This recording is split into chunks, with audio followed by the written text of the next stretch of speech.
Hello, all you hardcores out there. How are you doing? It's Russ here from Poker's Corner, the biggest gob in sport. We're just waiting for Kent. He's here now. How are you doing, Kent? All right, mate?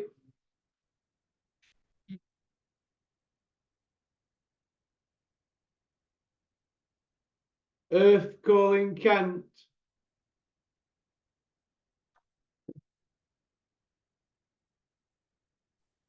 Can you hear me? Can hear you, mate. How are you doing? Yeah, I'm dead on. What about you? I'm all right. I do know the name and I do know the face. Hey, hey, hey, hey, hey. How are you? Dead on. I'm all right. Feeling a bit better? Yeah, I'm good. I'm always was. Just wasn't watching boxing for a while. Bit like Julian, eh? Just wasn't watching it. But actually, still to this point, I haven't been watching as much as I did. Wasn't even haven't even been seeing watching the smaller shows and that, even the bigger shows. Just completely went off it on a complete mental blank. Just couldn't watch it. How's that? I don't know. Maybe it's just a wee bit of burnout. Maybe watching too much crap behind the scenes.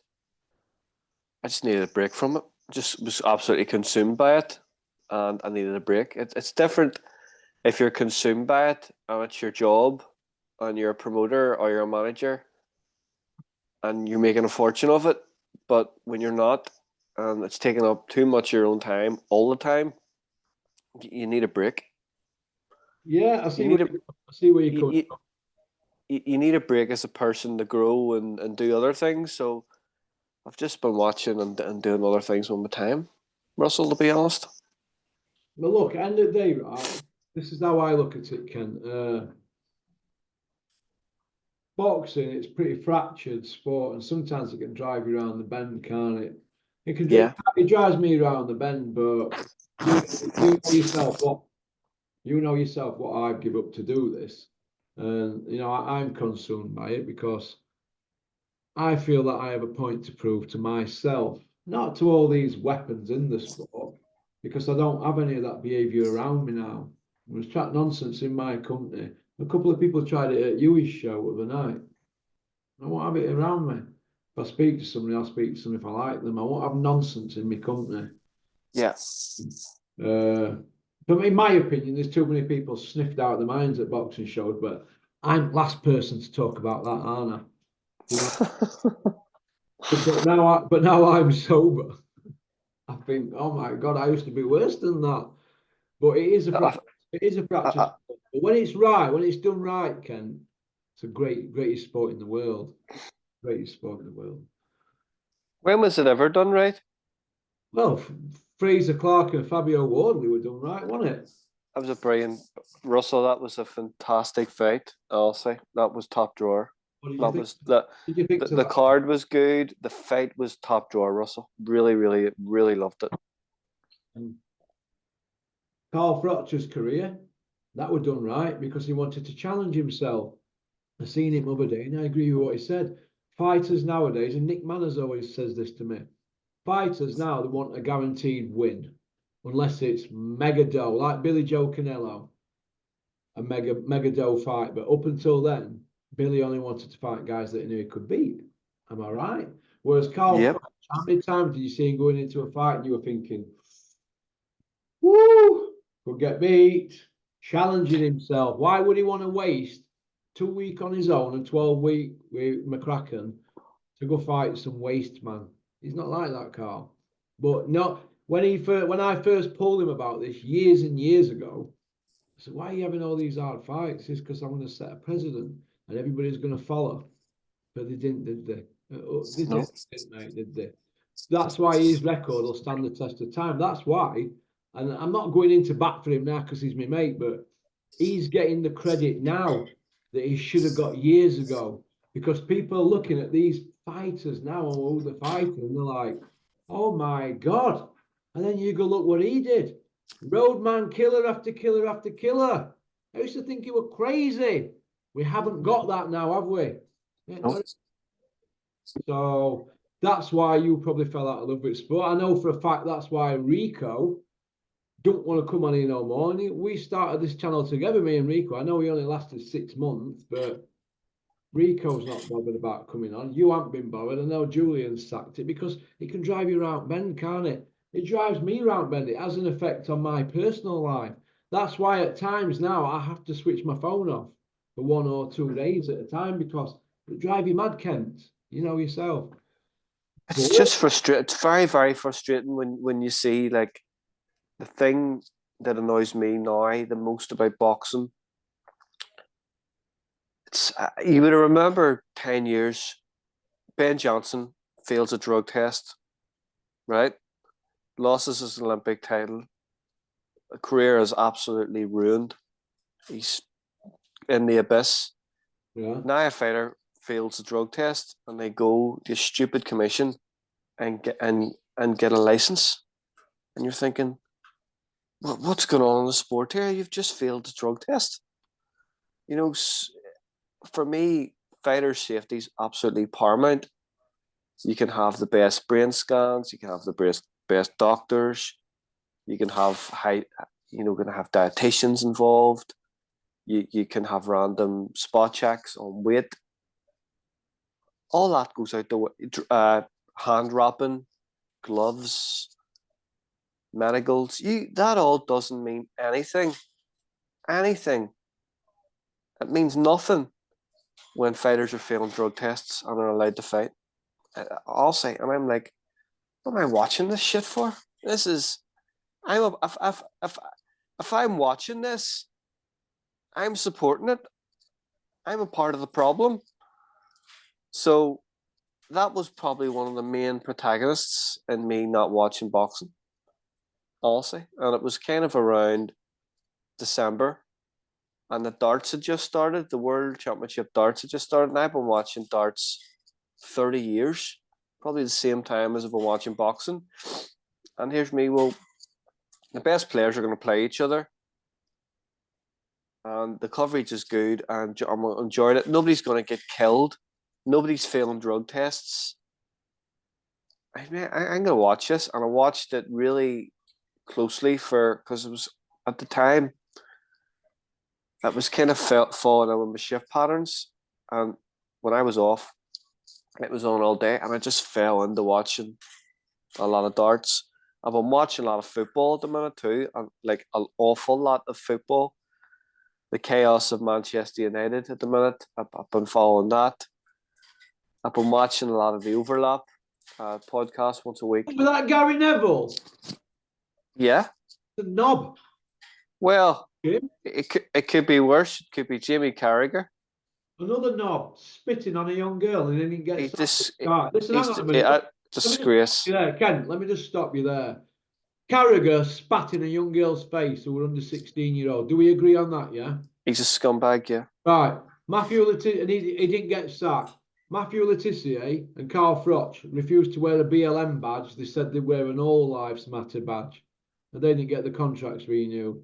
So don't talk to me about Sky, mate. I won't have Sky on my TV now because of that. Go on, carry on. so what about Liverpool then? At the minute, I've lost my bet. I've got to come here every single day and I've got him in there. Coming down here going, you know how he does with that nodding thing. 2-2 against West Ham. That's title gone for you lot. Yeah, but Leeds aren't going up, are they, Kevin? But yeah, go on. So what about Liverpool then? What about them, mate? They've imploded, haven't they? Yeah, I think it all got too emotional, too much about Klopp leaving. Everything was emotionally charged. I think next year anyway, if Klopp, do you ever think if Klopp ever if he would have stayed on and they wouldn't have won the league or challenge next year, he'd be sacked? Yeah, Probably would. Do you think Klopp saw something in the team and thought, do you know what? Because they signed that Ali Kante or whatever they called that midfield playmaker, and he kept getting injured. And you think he were looking at it and thinking Nunes has not finished article, even though it's fastest runner in Premier League by about a quarter of a kilometre or something, or a mile an hour or whatever. eats quickest Nunes, but he's a bit of a bull in a china shop at times, isn't he? And do you think that Salah getting old? Do you think Klopp thought, do you know what? I'm going to bail here and have a break. Do you think? Klopp's very good at that. Klopp done that at Borussia Dortmund. Yeah. And he knows the exit strategy, he knows the plan, he knows the timing. He's a very smart manager, he's a brilliant manager. I think he's going to take time away. He already said he's not going to manage in the Premier League. He wouldn't manage against Liverpool in the Premier League. So goodness knows where he could go. There's Bayern Munich next year as well. It's going to be a free job, but that's a massive job. Bayern Munich is a massive job. It's on the same level of profile as Liverpool would be in the UK. So I can't see him going for that. I think he needs time away. I think Bayer Leverkusen with Xavi Alonso at the minute are going to be a real force within the next 2 or 3 years. You know, I could even see them as challenging for the Champions League next year. So that's a very, very good team. I think Bayern Munich's going to need a total rehaul, a total rebuild, and I don't think Klopp at the minute has the energy to do it. I think he'll take a break. Yeah. Okay. How are you health-wise, Kent? Are you all right? Yeah, I'm brilliant. I'm good. Yeah, I'm really good. Good man. Good man. I'm waiting for a scan, me. I've got to go have a scan done every year up here at Claremont. Just waiting to go. It's 11 years now since I had my thing. I have to go every year, don't I? But not eating much at the moment. I'm down to 11 stone. Everything I'm eating, I'm spewing back. So there's something not right, isn't there? Do you think? Yeah, I had a bit of food poisoning there about 3 weeks ago, and I haven't been right from it, and I haven't been eating as much, but I haven't lost much weight. I've maybe lost a bit of strength in the gym, but I just don't feel right eating food. It just doesn't feel great. Maybe I'm just associating the sickness of the food I've ate with eating, and that's what's put me off eating. But hopefully in the next week or so it clears out. I can get back eating food again. Or better, more. Well, seeing that, I'm not even going to say it, I had a fast food takeaway last night. So I can't complain about not eating food, but I'm eating takeaways. Yeah, I'll tell you what I had the other night. Korean, I think it was, or Asian or something. It was nice. Something different. But keeping it down is hard work for me at the moment. Because when you're sick, you're taking nutrients out of your body, and I'm forgetting things all the time. Forgetting to do stuff, and do you remember when I first started being sick and that? I don't know if I told you. I left Reggie and Ruby, didn't I, at McDonald's? Told you, didn't I? Drove off, didn't I, at McDonald's. I left him in McDonald's. I thought, I'm sure there's something I've forgotten. And I thought, oh, my kids. Anyway, so I ended up reversing back down this road. I reversed all the way back in. And they've been in a play area ages. I remember sat looking at the chicken nuggets and chips thinking, so you're on your phone messing about and that. And then I sort of like drifted off into the car, shot off. I thought, oh, look, they'll still be in play area. When I got back, they were stood there with manager, weren't they, roaring. Oh, I had some right headaches off that. But yeah, that's all part of, you're putting fires out all the time, aren't you? You have a gastric band to lose weight, and then you're sick, so it gives you short-term memory loss and all that. Well, my memory is terrible. That's why I have to write everything down. But anyway, let's get back to boxing. I want to ask you something, Kent. You're into your running and all that. Do you have them, Kent? What is it? Scott Brunt got Tommy to start getting creatine. Monohydrate. But Creatine. Hang on a second. Creatine monohydrate. Is that what it says? Yeah. Or hurt work. Yeah. I like creatine phosphate is in your body anyway. Oh, is it? So it's a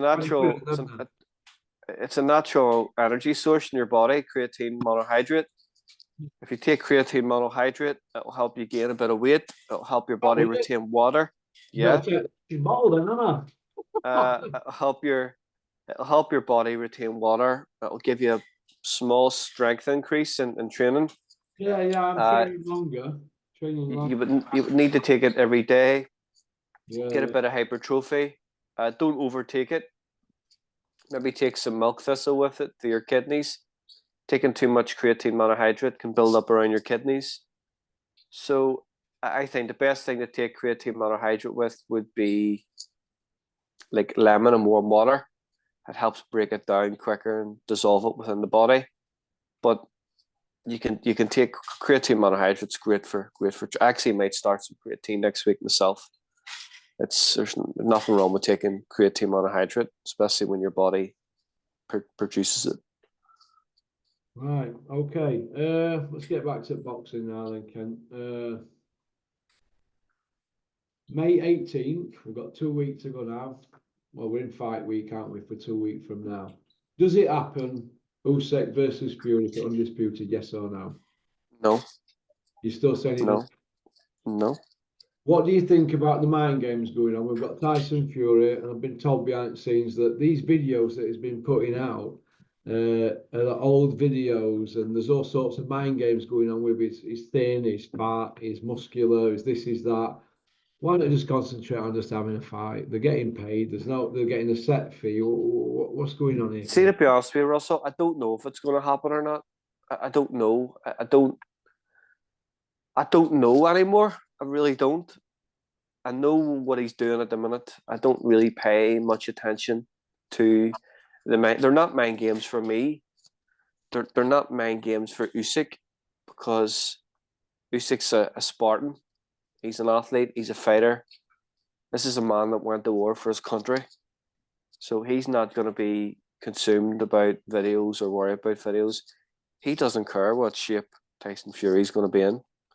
And if they think putting that crap out there is going to have mind games on Usyk, they're in absolute dream. They're in la la land. That's just ridiculous. You know, Usyk is an unbelievable fighter. He's got a mind that matches his physical attributes. So any of that crap there is not gonna. He'll be laughing at that. And we tell you, he'll not even look at that. He doesn't care what shape he's coming in. If he comes in great shape, doesn't matter. If he comes in crap shape, he doesn't matter. It's going to be the same outcome for him. That doesn't mean nothing. And what it does is it actually if they think about it from a business perspective, I look at things analytically from a business perspective, and you think, right, well, I'm promoting this fight. I'm paying a fortune for this. He's putting videos up of himself out of shape, in shape, out of shape, in shape. It's going to affect the buy rate. People are not going to buy it because they think he's going to pull out again. It's not very smart, is it? Now, what do you think to Turkey coming out saying Usyk were very, very easy to deal with out of the two of them? He never said Tyson was hard to deal with. But do you think that Usyk more or less just agreed everything straight away, whereas the big fella, there's always problems around him, isn't there? It would have been a phone call. Hi, do you want yes? Yes, dead on. Sign me up. I haven't even told you you're getting paid. I sure sort me out. That's That's how it went that's down. Apparently, that's how they never spoke about money. They just said, "Yeah, we'll have it." that's the man of Usyk. That's the Spartan mentality for Usyk. He knows he's getting life changing money. He knows even fighting, like Dubois, he got good money for that. So everything now in his career is a bonus for what he's achieved as an amateur, as a cruiserweight, and now he's reaping the rewards as a heavyweight, and he deserves it. So for him, it's not an issue, regardless of what he's getting paid in this fight, regardless of the split, whatever. It's still generational wealth money, and the fight that he's wanted his whole life is to be undisputed heavyweight champion. So it should be an easy sign. It should be an easy contract. When you look at Usyk's CV, I know I keep going on about it, but it's like captivating, isn't it? European World Olympic gold, 350 fights, 15 defeats, rematched 11. Other 4 he couldn't get to. One of them was Sean Porter. undisputed at cruiserweight. What did he do at 5 champions there? And then at heavyweight, he's unified. 5 at 6 belts. Joshua twice and Dubois spun him on their heads. So all these people who keep, listen, I ain't got a problem with people expressing themselves in comment section or even in emails to pokecorner@mail.com. But these Fury fans are fanatics. Fanatics. His CB is poo. He's not a goat. Get over it. I don't think Usyk's bothered. He's seen every style, hasn't he? He's seen it all, hasn't he? Come on. I mean, he's Doesn't done care. everything, Kent, right? On the road, in other people's back guards. He is known in the boxing circles as a roadman killer. You don't need Omar Bantajour to walk out second and he wants to pick the gloves and the ring size. The guy just gets on with it. He accepts what offers. He's a humble man. I mean, he's not all that bothered. What's the driver? VW Touareg, done it. He's got an ox and he lives on a farm. He's not bothered about multi-millions, is he? No. You know, No. I wish there were more like him, Ken, and I'm an Usyk fan. We've even got the Usyk hoodie. He's just refreshing. He is an absolute throwback fighter. He's refreshing. There's never going to be another fighter like Usyk in a long time coming through with that mindset, with that resume. He's just phenomenal. Phenomenal. He is. It's a quarter of a century, Ken, since Lennox Lewis and Evander Holyfield got at it. We haven't had one this century, have we? Do you think that if that happened in the Champions League, if we'd never had a champion since Man United beat Bayern Munich in '99, there would be riots on the street, wouldn't there, Ken? So why do we I think football is all about advertising rights, ticket sales, shirt sales, advertising. And generally love the sport. Footballers want to be the best. Teams want to play the best. Think about it as a footballer. You're going to training every night, every day as a professional athlete. You're training and staying in the team. So it's competition right away. And that competition breeds competition. Where boxing, for me, fighters don't want that competition because they want a no resume. Not no resumes mean absolutely nothing in boxing. It doesn't mean anything. For me, if I see a fighter who has an early career in their career and have no resume, it tells me they fought absolutely nobody. Yeah. Nobody. So why should boxing be any different than football? Why should boxing be any different in the World Snooker Championship? Why should boxing be any different from the darts? The best play the best, and boxing should be no different. And I know there's not a negativity about the Saudi money and Saudi coming in the sport. We're going to have to get used to that because Saudi's going to be involved in every sport. I actually think the next sport they're going to go for is NFL. Yeah. They're going for the snooker. There's already talk of a breakaway group. Yeah, I've seen in that. the world snooker. I can see that coming. I can't see a break off in the darts because it's ring fenced. PDCs, they're making way too much money on tour for anybody to upset that apple cart, and structure right through the world is phenomenal. But people are just gonna have to get used to it. It's gonna be there, and it's not going away anytime soon. Yeah. Yeah. Hey, Ken, I've got a right tracksuit I'm going to wear later on today in a video. I had to buy one, Ken. Can't get them free no more. I must be losing my touch. Shell suit, purple shell suit. I think it might be an hoodie one. It's a nice coloured one, but I'm looking forward to getting it on. Do you know what it is, right? They don't like me in these, They want me to wear shirts. I'm not wearing a shirt and trousers. I hate trousers and shoes, don't I? So I've just been and got this tracksuit to cheese them all off. But it's one of my better coloured ones, should I say? But They cheer me up, don't they? Why would you want to do a Porky's Corner on organic channel in a shirt and a tie and a pair of trousers? That's ridiculous. That's stupid. Who told you to do that? Shirt, want me to wear shirt, V-neck jumpers and jeans or Ways up. Ways up.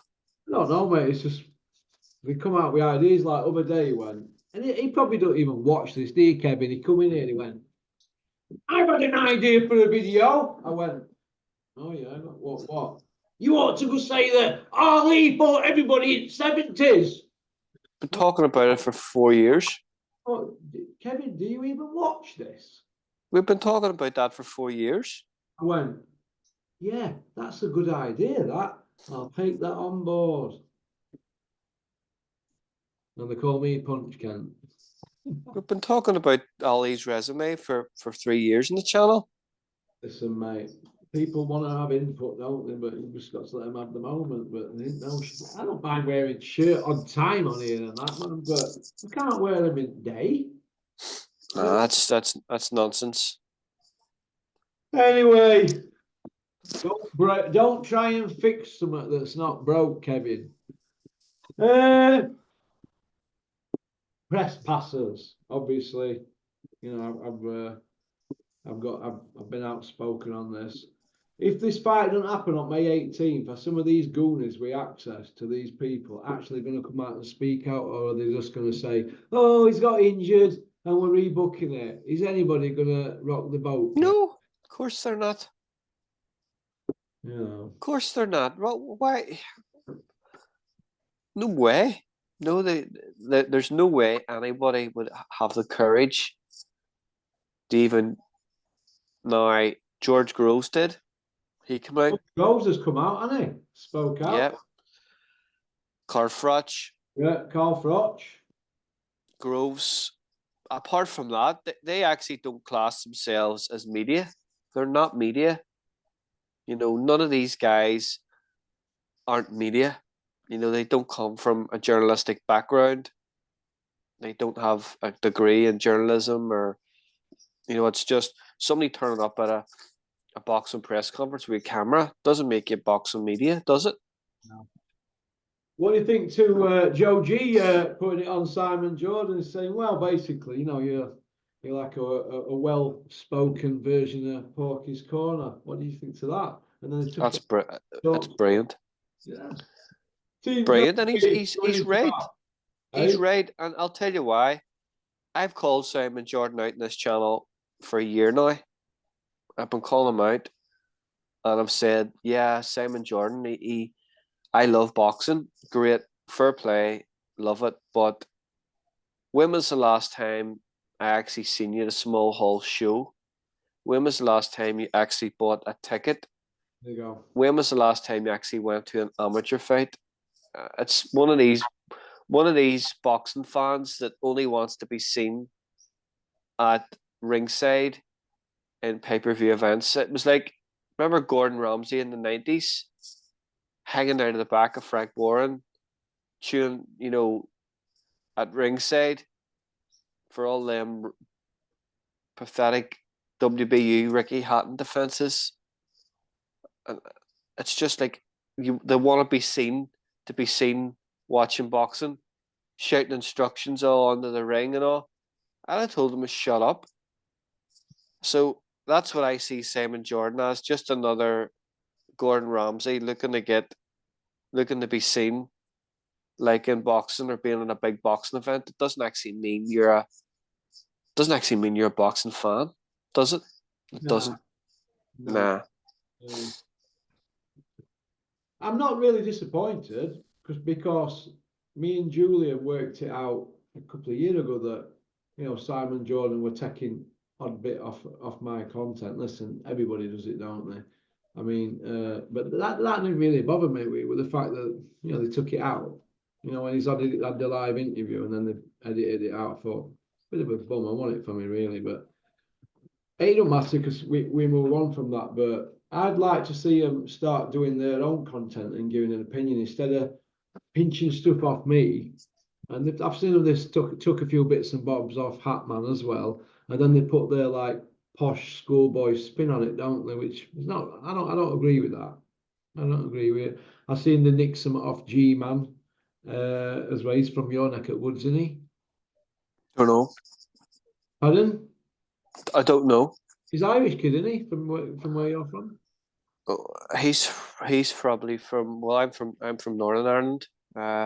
He's from Republic of Ireland, the south. It's a different country. Kent. The grass is still greener over there than England, isn't Don't it? know. Is it Well, raining as much as is it raining over there as much as it is over here? listen, mate, I don't know, but every time I go to Gary's at Droylsden in Manchester, it pees it down. So Manchester's wettest area. Well, 2 seconds.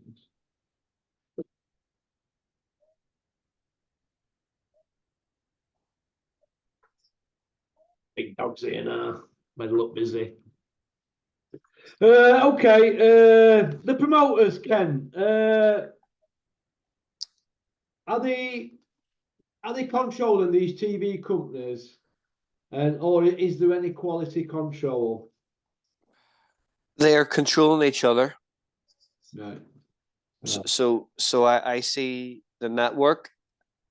I see the network having a say on what actually goes on the channel, not what goes on, but who they work with. But it all ultimately comes down to, for me, the broadcaster will be open to working with anybody. The more people that the promoter works with, the better the content, the more viewership that they're going to get. The more viewership that they get, the more subscriptions, the more advertising they get to sell. So it all works hand in hand. But whenever a promoter refuses to work with another promoter or has a beef with another promoter, it affects the content, affects the fighters' careers. Ultimately, they don't care because they're getting a cut of probably gate, probably the money that goes into the show and fighters' purses. So they're trumps no matter what. It's the fighters that actually get hurt. The viewership, for me, I think I actually think it's sad what's kind of happening with Sky at the minute because they're trying something different. They're trying a different model. Don't forget, Sky had nobody 2 years ago when Eddie went to the zone. Nobody. 3 years ago, nobody. And they've basically started off from nothing and built up. When you looked at that card, when you looked at that fight the other night, well, not the other night, the other month with Wardley and Clark, that's really made the zone and TNT to try and make more domestic fights. And I said this months ago, the last time I was on the channel, about the good thing about the Saudi boxing was you look at the cards that they're putting on, they're their top high end cards. Well, most of them. And what that'll do is, when you're paying for a pay-per-view card, you're paying for a Saudi card, you're getting your value for it, you're getting your money's worth for it. Yeah. So that means that filters down. So we're not going to be conditioned now to paying pay-per-view money for domestic fights. No, that's going to finish. So Saudi's just lifted the level of pay-per-view, the expectation of pay-per-view, and basically it cuts the, like, go back and you look at Bellew Cleverly too. What trash that was. Pish. We were conditioned to buying that crap for years. And whose fault was it? It was us. Eddie Hearn. It was Eddie Hearn. Chances are, right, I'm going to stick this in pay-per-view. I'm going to put this in pay-per-view and I'm going to see what the buy rate is and who's going to buy it. Let me just stop you there, Ken. Let me just stop you there. Bean, you had a big role in all them, Bean, because you were head of Sky Boxing.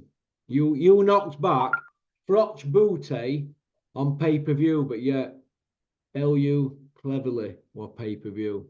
You're rolling all that bean, yeah, and we all know what Bellew and Cleverly got, don't we? 200 grand each. Eddie Hill's got £1 million. What did everybody else get out of the job? Sky did all right out of it, didn't they?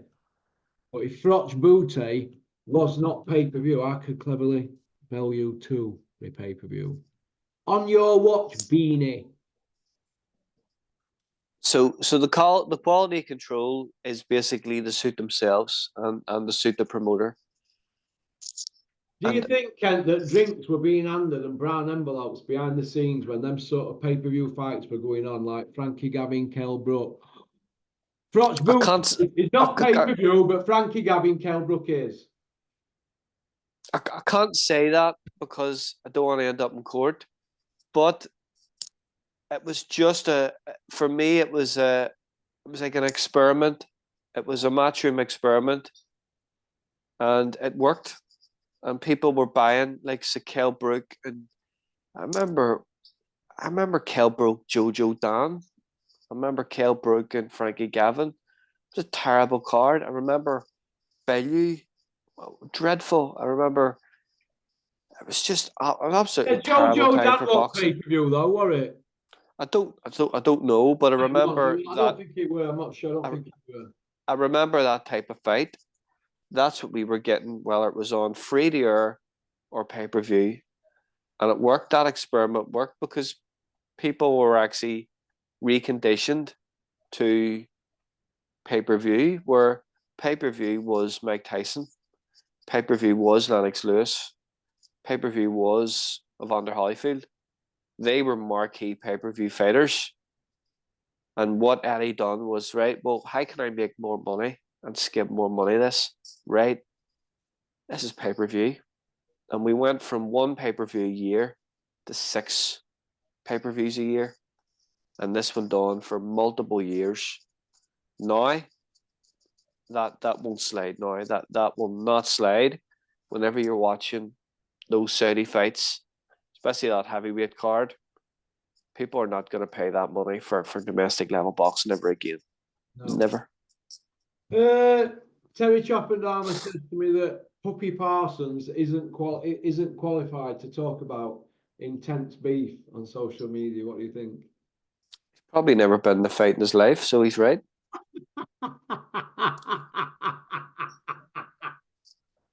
I'll tell you better still. I'll tell you better still. He couldn't beat soap off a rope. No, unbelievable. He couldn't beat soap off a rope. Unbelievable. If this cuts out shortly, don't forget to join us on part 2 because we're going to run it to the end, or as Clint Eastwood would say. But it's true. It's true, Russell. Ken. It's true. Putting in when I'm doing my Clint Eastwood, Ken. Hang on a minute. Let me just stop you there, Ken. Let's just roll with it. It don't matter. Ken, you'd be all right if I wanted to go do my comedy routine in a working man's club and I had you there, you'd like echo me, wouldn't you, Ken? I'd just be like, you'd be throwing fruit at me, wouldn't you? Rotten fruit at you. Rotten tomatoes. Yeah, Jared Anderson and Wilder, August 3rd. Does it happen if Wilder beats Zhang on June the 1st? Yes or no? It's bizarre. It's really bizarre because Jared Anderson has absolutely no profile in America. But Turkey wants to see it. So if Turkey wants to see it, it will happen. Anderson's saying, wow, this is great. Give me that now. Wilder looked like a white collar fighter against Parker. White collar. Worse. Could there be worse? Yeah. Max what is Max ranked in UK? 52 out of 52. When was the last time he fought? Max, when are you fighting on Dennis's Malta show? What? Max, listen to me. This is what's going to happen. You'll be bouncing about all over the place, running VIPs up and down from airport, and Dennis will go, Max, I've got something lined up for you. I've got something bubbling. We're 2 years down the line, Max. You've not had a fight with Big Ron. What did I tell you? The truth hurts, Max, doesn't it? All right, there you go. Crawford Benavidez. At £160, does it happen? No way. Have you heard the knackers being chatted about that? How seriously dangerous is that fight?